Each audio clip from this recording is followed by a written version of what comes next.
our second recording here for the new modern AP World History course, 1200 to the present. Last episode we talked about the Neolithic Revolution and its enormous change on humanity. Today we're going to talk about the civilizations that arose because of this, these river valley civilizations, if you will. Here's a not-so map that shows you kind of the first wave of the river valley civilizations.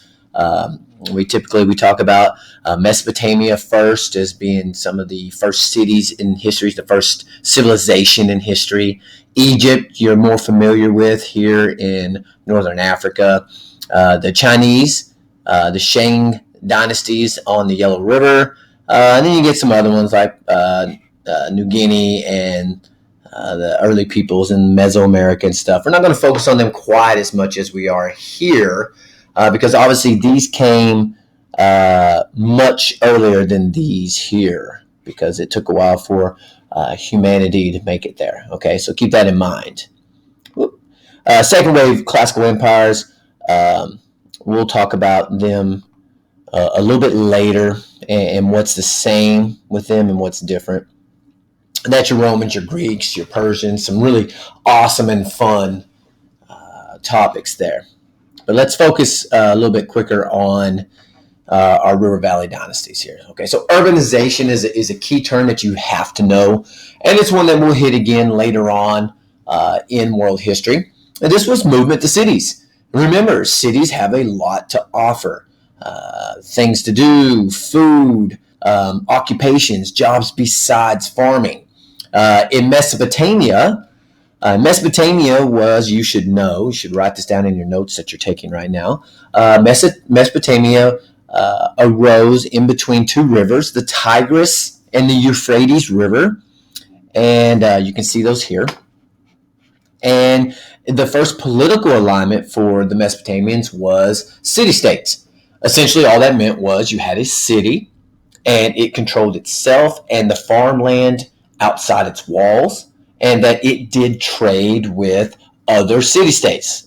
Nineveh, for instance, they would have trade with Assur. Grouped together, these are all Mesopotamian city-states. Where's Sumer at on here? I don't see it. That's a Uruk. Those are some good ones. So they share a culture because they trade with each other, so they're going to share many of the same gods and goddesses. And that's another thing you should know, that these early peoples were polytheistic, meaning they believed in many gods. So you should probably write that down. Polytheistic, poly meaning many gods. All right, so you had the Harappa. Harappa was in India, and that's one of the earliest peoples as well. City-states there were such as Mohenjo-Daro and Harappa city-state itself. You're talking 40 to 50,000 people in some of these cases, 4,000 years ago. And it showed that these early peoples could govern well, that they could put that many people together, because there's a lot going on to have 30, 40, 50,000 people living in one place and it working out. The Harappans, of course, were very, very structured and very organized. Out of all of these early city-states, theirs were the best organized. They had grid-like patterns. It was easy to navigate their cities because everything met at a right angle. It was straight lines, very easy to navigate. Like Broadway, for instance, went all the way through the city, and then it would intersect with other avenues. Now, city-states would, you would go on, you would get Roman city-states much later. Persepolis would be in the Persian Empire. These would come later. But the big focus here with the early river valleys is that there were cities arising there. This here is from Mesopotamia, and it says, "Come thee, Enkidu, to ramparted," meaning basically walled, Uruk, "where pharaohs are resplendent in holiday clothing, where every day is set for celebration, where harps and drums are played, and the harlots, too, they are fairest of form, rich in beauty, full of delights. Even the greatest gods are kept from sleeping at night." Polytheistic, Our first writing is going to come from Mesopotamia.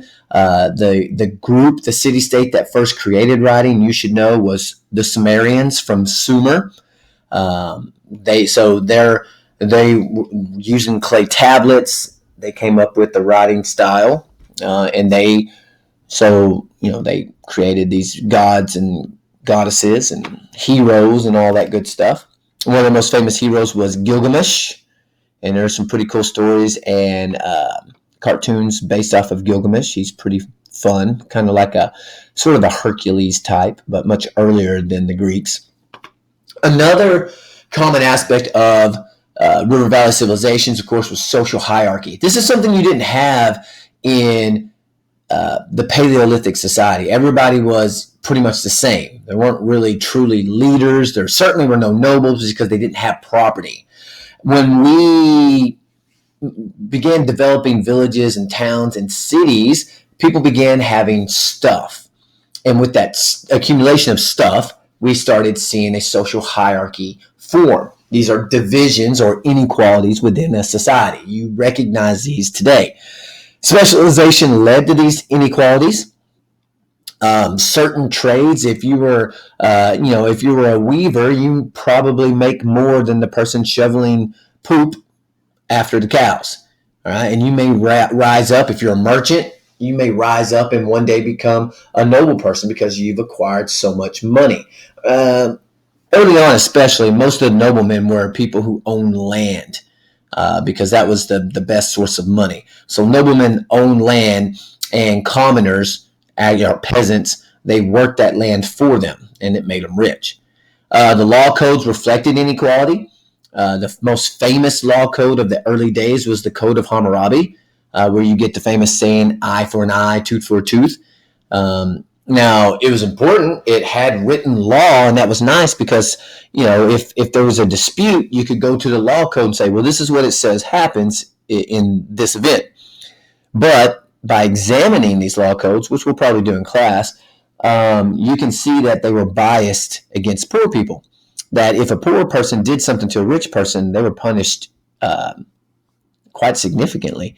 The other being that if a rich person committed a crime, it was often far less punishment for them. Wealth piled up, not out, basically meaning that the wealth was circulated to the nobles up here. And typically in these early societies, a king would arise from the noble class. And typically this would be in a time of emergency. Nomadic peoples were attacking the city, and so they needed one of their best and brightest to make decisions very quickly, because if you're in a group trying to make a decision, it takes a long time. And so sometimes these kings just stuck around, and the nobles let them stick around because they did a good job. If anyone strike the body of a man higher in rank than he shall receive 60 blows with an ox whip in public. Hammurabi's code. Again, higher in rank than he. Punishment, 60 blows with an ox whip. 60 lashes. That's rough. That's a rough day for somebody. Here you see the Tigris and Euphrates, and those Mesopotamian city-states would all be in here close to the rivers and stuff. They had to have fresh water sources. That's why your first civilizations arose by rivers, for the most part. Patriarchy was also another common factor of civilizations. Very important term. It's one we will stick around with for the rest of the course. This root of the word is father. So this is male-based. Physical strength was needed for agricultural tools, which I alluded to in the previous episode. And this is going to lend men to gathering most of the power. Farmland outside the city, so women stayed at home. And that's where it takes a very long time for women to kind of make the way out of this little trap that was spun for them. Now, not all of these early societies were as patriarchal as others. Mesopotamia was very patriarchal. Chinese early cultures, such as the Shang and the Zhou dynasties, very patriarchal. Some of the least patriarchal of the early civilizations was Egypt. That's important to know. Women had a little more power there. They even had a few rulers. Hatshepsut, Queen Hatshepsut, was perhaps the first woman ruler that we know of in history. Now, she wore the fake beard and stuff. She adopted mannerisms of a man to kind of help the people accept her. The pharaohs of Egypt, the rulers of Egypt, were considered divine kings. They were god kings. And she was one of the rare female rulers in the ancient world. Cultural practices reflected patriarchy. In India, in the Harappan civilizations, when a husband died, it was encouraged for the widow to throw herself on the funeral pyre, as you can see here. And if she did, she was celebrated and kind of immortalized as a really, truly faithful wife. And you can see it over here on this side too. It didn't happen that often, as you can imagine. A lot of times you have children, it really doesn't make real good sense to throw yourself on the fire too with your husband, but it did on occasion happen. Centralization, very big, important word. This also is key to early times and especially to the second wave, which is your empires. Kings were assisted by bureaucracies, a term that you're going to have to know for the rest of the course. Bureaucracies are the people who run the government. A king can't do everything. That's impossible. So he has, hundreds or thousands of people who manage his government through departments run by appointed officials. I kind of want to not talk about the classical civilizations yet. So talking about Persians or Chinese base, I'm going to come back to that in another episode. Emphasis on trade, hugely important. This is what's going to help lead from just civilizations, just city-states, to empires. Taxing trade through the empire led to great wealth. Protecting trade routes was an important government role. These Mesopotamian cities, our first empires are going to come from there. You had Sargon of Akkad. Akkad was a city-state in Mesopotamia. He's kind of the first guy who decides that he's going to take over the next city-state near him, and the next one after that, and the next one after that. And so he would start empires. And then he'd be conquered by the Babylonians, and they'd be conquered by the Hittites, and they'd be conquered by the Assyrians. And you would have all these empires growing larger and larger, conquering more and more territory. You had to have infrastructure and monumental architecture. The Roman aqueducts, that's going to come from the classical times, and the Persian. All these things right here are more classical, except for this one down here. That'll get off the screen. Maybe. I guess it won't. Okay. The ziggurat. The ziggurat down there is from Mesopotamia. It's a centrally located pyramid where a lot of important stuff is going on. Again, we'll hit more of the infrastructure and monumental architecture in the second wave in the classical empires, which will be in a separate episode. All right. And with that as well, we're not going to address this question too much because this is all classical time periods. So some things you need to know that could be quizzed on are all the rivers associated with our earliest civilizations. Mesopotamia grew up along the Tigris and Euphrates River. Egypt grew up along the Nile River. And the Nile River is the world's longest river at over 4,000 miles. It's longer than the United States is wide, to give you some scope to it. It's a very incredible river. It's also special for some other reasons. The Nile flooded like clockwork. They always, to the day, they knew when it was going to flood. This allowed them to be very resourceful when it came to planting crops. The Nile also had another awesome feature. Egypt is higher in the south than it is in the north. And so you have upper and lower Egypt. Well, the Nile River runs from south to north where it empties into the Mediterranean Sea. But the winds blow from the north to the south.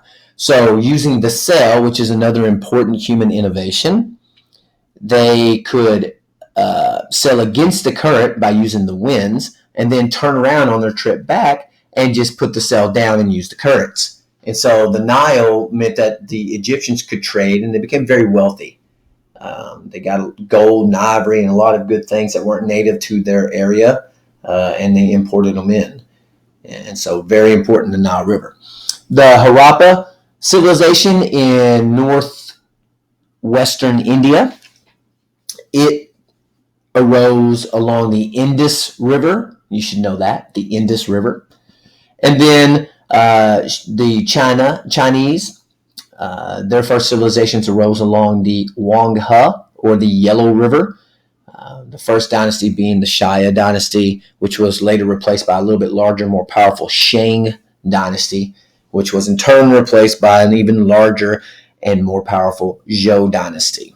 Okay, so those are your four most important early first wave civilizations. You want to, again, associate them with their rivers. All of them shared the qualities that we've talked about up to this point, such as the urbanization, centralization, and all that stuff. So that will do it for this episode. Make sure you took good notes.